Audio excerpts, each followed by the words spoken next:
Everybody, welcome back. Bill Caskey Live. Not really Bill Caskey Live. It's Caskey Live. Anyway, glad to have you here today, 8:30, every day, unless I miss a day. But I don't plan on missing any days because I want to talk to you. If you have any comments, make sure you leave them in the comment section here. I know we're on YouTube and LinkedIn and a couple other platforms to remain nameless. Today, I want to talk about 3 moves you can make that are easy to make that will make a world of difference in your meetings that you have with people. Because I know that in the $1 Million Seller program that I always promote on this, $1 Million Seller program is a digital coaching program that we offer. You can find out more at billcaskey.com/$1 Million Seller. Answers the question, how do I scale my income without burning myself out? If you're in professional sales today, that might be something to check out. One of the things we talk about in there is the analog portion of your success. So when you think about, excuse me, when you think about leveraging yourself, and you think about how do I take what I'm doing right now and get more out of it, you will see here. Let's see if I can get the light on it. You will see at the very bottom there is analog. And that is those are all the things that you do every day anyway, making calls, having appointments on, Teams or Zoom, going out and seeing people, traveling, making presentations. I mean, all those things are analog. You can't digitize those things. You have to be there. And one of the things that we believe is an asset for you is the meeting that you have with people, whether it's, again, could be a first phone call, could be a Zoom call or face-to-face. So how do you leverage that? How do you get the most out of that meeting so that at the end of it, you have squeezed the orange so hard that you're getting all the juice out of it? You're not leaving anything on the table. I'm not talking about being aggressive here. I have nothing to do about that. This is about communication of your message. Are you communicating in a way that will help the customer buy? And if you are, but if you're not, we got to help you. So that's what I want to talk about today. Are 3 what I'll call analog moves that you can make in the sales, in conducting yourself in the sales process. A couple of these you may say, I already do that. Maybe you do, maybe you don't. Everybody always, everybody notice that. Everybody always says, oh, I already do that. Sometimes I'll role play with a company, and most of my work is with companies, sales teams or individuals. And I'll say, okay, let's role play that. And then they'll role play it and they won't do it. And then I'll say, why didn't you do that? Well, I usually do. I do that on a sales call. I just chose not to do it here because I didn't want to embarrass anybody in the room as to how great I am. Okay, good. So if you do it, great. If you don't, great. Number 1, I want you, when you're first talking to somebody, and this is something that sounds so simple, and so few people do it. And that is acknowledge. Acknowledge the other human being on the other, let's just call him your prospect for this situation. Acknowledge them. Instead of just, hey, I'm glad we're able to get together today. Say something nice about them. Say something about the situation that you're in. Something like, hey, before we start, I just want to acknowledge you for taking time out of your schedule. And I know we're going to talk a little bit about some of the issues that you have. And I just want to tell you, I appreciate it. And I'm hoping that I can bring value today. Don't fall all over yourself with gushing. Oh, you're so great. It's so nice of you to meet little old me. No, it's just acknowledge the fact that these 2 people, you and them, have come together and are talking about things and seeing if they can bring value to each other. That's a huge move. Nobody does it. Nobody does it. When's the last time somebody acknowledged you like that when you were the buyer and they were the seller? It might have happened. It might have, but probably not. You know where it does happen? In nonprofits and where it's an emotional, like a mortuary, if you're setting up a funeral, or nonprofit, if the person, if they're raising money for, harmed kids or something, there's a deep appreciation for you as a potential donor. But in sales and in business, it escapes us. So first thing is acknowledge people, and acknowledge them before you start, not at the end, before you begin. Okay, number two analog move is I want you to fully discuss the call that's about to happen. So you are on a call. Let's just say face-to-face. We love face-to-face calls. Face-to-face. And you sit down and they invite you into their office. Hey, how's it going? You want some coffee? No, it's okay. I'll have a beer though. And it's time to start. I want you to fully explore what's about to happen. We call it a mutual agreement, whatever you want to call it. Most people don't do this. They just get right in. Well, tell me, why am I here today? Or tell me, what are your biggest problems? Do you mind if I take notes? Oh, okay. You don't mind if I take notes? Okay, I'm going to take some notes then. No. Start with an upfront understanding of what's this all about today? What are we doing here? And how will we know it's successful? And what would you like to tell me? And what I tell you? Just a mutual understanding of what's about to happen. So if you have 60 minutes set aside for a call, then one good thing to do up front is to say, look, we're going to be together for about an hour, as I understand it. You still good with that? Yeah, I'm good with that. All right, good. Here's what I thought we could do. I'd like to tell you a little bit about our company. I want to hear your story. And then I'd like to ask you some questions about some of the things that you have going on here, what might have prompted this meeting. I'll share with you how we work with companies. And then at the end, we can decide if it makes sense to continue and have another meeting or not. Sound okay? Does that sound good? Yeah, it sounds good. What have you just done? In 45 seconds, I think that took about 45 seconds, you have crafted the map for the meeting. You are the guide as a sales professional today. You are the guide. You're the one that's going to take them to the promised land. If you don't believe that, get out of sales or get out of the business you're in. If you don't believe you can truly solve someone's problem and take them to a place they couldn't get on their own, if you don't believe you can do that, get out. You're not going to make any money. You're going to be sad. I don't want you to be sad. Or if you don't believe that now, get to believe that. Become fully invested in how do I believe that I can take someone to the promised land? Like in my business, when I talk to a company and I start to ask questions and I start to understand what the lay of the land is, it doesn't take me long to decide for myself, can I take them to the promised land? Can I take them really to another level? Now, just because I can take them there doesn't mean they want to go there. That's the biggest problem is them, not me. Meaning sometimes people say, oh, I want my salespeople to be a lot better. You've had this probably when you've gone out and sought out coaching. It's like, oh, I need some coaching. And then the coach says, well, here's what's going to happen. You have to do 100 jumping jacks every day. Like, whoa, hang on. I got a bad ankle. My foot kind of hurts. And I don't always do well in the morning with jumping. You're going to have all sorts of frickin' excuses. I've heard them. I've given them. I know their excuses because I've used them before. So you've got to make sure that you have a mutual understanding. And when you do, everything gets cleaner in the sales process in that first meeting because you've taken all the pressure away. I don't want pressure. I don't want them to feel pressure. I don't want to feel pressure. Pressure is not good. I mean, we always say, oh, we work well under pressure. No, you don't. You don't. What you work well under is a safe environment where two people can come together and have a discussion and be honest with each other without any kind of a burden over their head of like, well, when's he going to close me? Or if I tell him too much, he may raise the price on me. You don't want that. Why would you want that? And I know some of you are like huge testosterone sellers. You're like, oh, I want to beat the hell out of the customer. Okay, good. Go for it. Go for it. Disconnect here. I don't want you on this. All right, number three, and feel free to leave a comment. I know we've got a couple people on, a few people on. It's good. We get a lot of people throughout the day. We had almost 1,000 people yesterday watch this.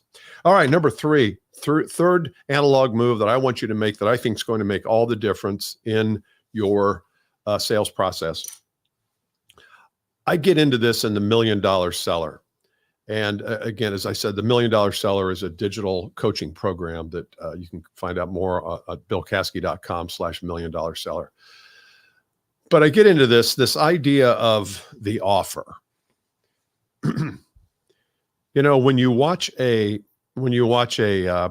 commercial on TV for knives, let's just say, what was his name? Billy Mays. He didn't do knives.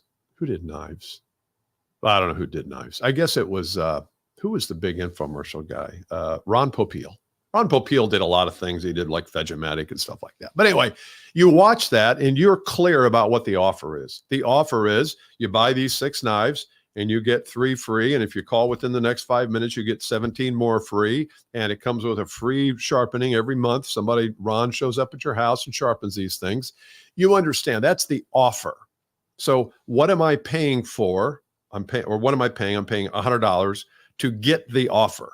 So that's what an offer is. You have an offer in your business. It is working with you. That's the ultimate offer. So if I buy something from you, I want to know, well, what's included in that? Does it include a free car wash occasionally, or does it include dusting, or does it include a lollipop for the kids? What does it include? I know your SaaS product probably does not include lollipops for the buyer's kids. Maybe it should. It's not a bad idea. So that's the ultimate offer. The problem is that in a complex sales process where you're having several meetings with people, maybe 2 or 3 of them and 2 or 3 of your team, and then there's analysis, and it goes on, it can go on for a few weeks or a few months or a few years. You have to have offers set up along the way. It's not that they're going to be paying money for these offers like they do your ultimate offer, but they are going to be saying yes to this. So the way I look at offers is anything that the customer and you are going to say yes to. And I call that the next step offer.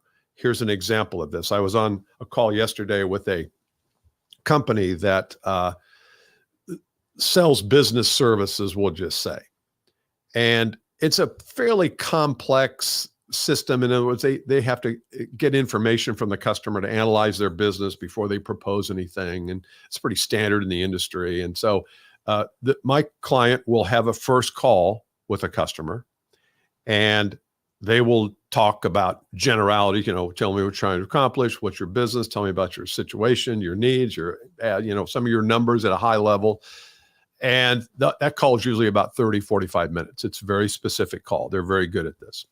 Then the next call is usually some sort of analysis call where my client goes back, looks at the numbers, crunches them, sends them over to the people who do this all day. They crunch numbers, and they then come back with a proposal. Well, the problem is that there was a lot of fallout between call 1 and call 2. So for every 100 people they had on call 1, they would only get 20, 25 to actually book call 2. They would get things like, well, you know what, we're not ready to make a decision right now, or they would just not show up for the call, and then you try to call them and the crickets, and they would ghost you. So they were having a lot of trouble with that second call. So I started to hear what they were doing on the first call, because you don't want to start the second call if you don't have a good technique on the first call.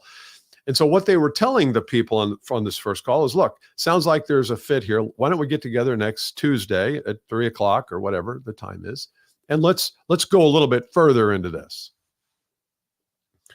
I said, let's go a little bit further is not a next step offer. There's nothing for the customer to sink their teeth into with go a little bit further. I know that the CEO of the company recommended this language, and 20% is not bad. I mean, they were doing okay, but man, it should be a lot higher than that. So we changed their next step offer. And here's what we changed it to. I said, here's what I want you to say at the end of this first call. It sounds to me like there is interest in moving to step 2. Is that the way do I read that right? And the customer would say, yeah, that's right. So then here's what I propose we do. I think we should meet next week. I think 2 of your people should join you. And let's just say we know who those 2 people are. I'm going to have my operations people on the call. Let's shoot for 5 or 6 people. And And here's what I'd like to do on that call. I'd like to get a sense from your people as to what they expect and what their perspective is on these problems that you and I just talked about. Two, I'd like to have my team share with your team how we work specifically, not just at a high level, but at a detail level. Third, I'd like to leave some time for Q&A in the last 10 or 15 minutes, because I know there's going to be questions that come up. And then fourth thing is you and I can meet after that and decide what the next step is, whether it's to do an agreement or whether it's to have another call or whether it's to talk to somebody else inside the company. We can decide what that next step is. How does that sound? Now, the person who I'm talking to is crystal clear on what's going to happen on that call. If they're saying no, or if they just don't show up, they're going to miss all that. That's what you're not even selling the end result. You're selling the next call, because if they don't get to the next call, they don't get to the end result, and you don't either.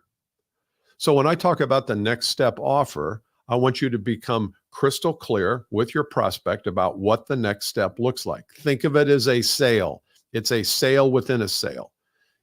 Again, if you don't want to go to the next call, don't go to the next call. I'm not saying sell people on the next call or convince them to go. If after the first call you say, this is not my guy, I mean, this is not perfect for us. They don't have any problems. They're unwilling to share anything. The person who's kind of stiff and held back, I don't want to deal with this. I've told people that after a first call, if they're not willing to share information with me that I need to figure out whether we're a fit or not, I don't need that. I'm too old for that. And you are too, even if you're 30, you're too old for that. Don't deal with people who aren't willing to give you information. Now, if you screwed up that upfront part, which was my point number 2, then that's on you, not on them. Okay, so that's the next step offer. That's a way for you to talk about what the next step is. And I know we always hear about clear future. What's the clear future? Typically, we think of a clear future as a date and time in the future that we're all crystal clear about we're going to meet. That's half of it. But what are we going to do when we meet? I've told the story before that my mother-in-law passed here before Christmas, and my wife is the executor of her estate. And it's not a huge estate, but it's significant enough. And there's four siblings total. So there's, sibling rivalry. But everybody's cool. Everybody's really cool. But the problem is that nobody's really there to tell people, well, here's the steps. Here's the steps of the process. Now, I thought it would have been her accountant, my mother-in-law's accountant, or maybe her attorney, or maybe her financial planner. Nobody was there. So we're trying to figure out, well, what's step number 1? Get the death certificate. No, what's step 2? I don't know. Maybe call the accountant. So we were flying blind. Now, we downloaded some things online, but wouldn't you have thought that one of those people would have had, they have people, this one guy has like 1,000 clients. I know there's clients that die probably every day. And so why didn't he, in this case, it was he, have a sheet that said checklist, 30-day checklist after the death of a loved one, or estate planning checklist? But nobody has it because nobody thinks process. I want you to think process. I want you to think step by step by step. When you do that, you're going to look around and you're going to have people following you. So if you want to get your closing rate from 15% to 70%, which it should be, you should be closing 70% of the deals you propose. Now, you may not be proposing as many, but we'll talk about that later. But I do want you to get clear on those 3 things. So number 1, analog move is acknowledge the call. Just a simple acknowledge. It takes you 10 seconds. Number 2, a mutual agreement. What's this call going to look like? And 3, if there is a next step, I want you to have an offer. I want you to think about this more like you're selling an offer, like you're explaining an offer, explaining what's going to happen on the next step. I think you'd be surprised at what happens. So if you, again, if you want to go to $1 Million Seller, if you're inclined, if you want to grow your business, scale your business, and maybe don't have anybody around that can help you, I would love to help you. $1 Million Seller, it's a 12-week program, and it is, actually, I'll even tell you the fee. It's $297 for 12 weeks. And that's it's not $297,000. And it's not $2.97. All right. I'll see you tomorrow. Love to hear your comments on LinkedIn too, if you have any thoughts on today. See ya.